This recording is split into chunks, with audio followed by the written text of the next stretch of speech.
Right now, nandito ako sa isang condo dito sa Xavier Beach, sa Quezon City. So isang family na naman yung nag-invest itong Enargic Kangen water. The level of...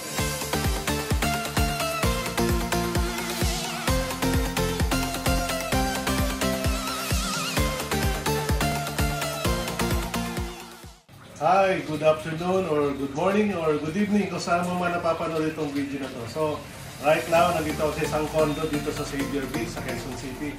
So, isang family na naman yung nag-invest itong Enargic Kangen water, the level of SD501. This is the proven and tested model. So, ganito rin yung machine namin sa bahay. So, tanongin natin si Sir John Henry, ano pa yung dahilan bakit sila nag-invest ng family nila nitong Enargic Kangen water ionizer? Nag-invest kami ng Kangen kasi na-sell out siya sa amin ng kamag-anak namin. So, maganda ito para hindi na kami bibili pa sa labas at hindi na kami mag-iisip kung kinakamay ba nila yung tubig, di ba? Kung malinis ba. At least kami, as owner, kami yung makakaalam na mas malinis yung tubig. Yeah. So, do you think you can recommend this sa mga colleagues nyo, mga friends nyo, relatives na bumili rin, mag-invest ko nitong Kangen water ionizer na ito? Yes, nire-recommend ko na bumili kayo ng Kangen na ito dahil itong Kangen na ito ay malinis at talagang made in Japan pa. Ang Japan, the best yan. Yeah. So, ayun.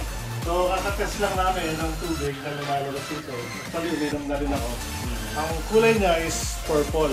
So, 9.5 pH yung currently lumalabas ngayon dito.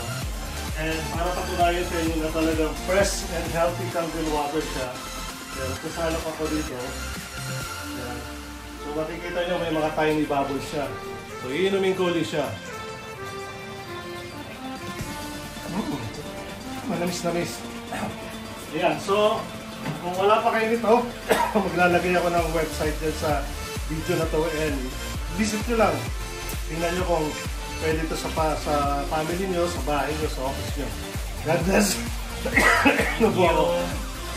God bless. Thank you, sir. Thank you po.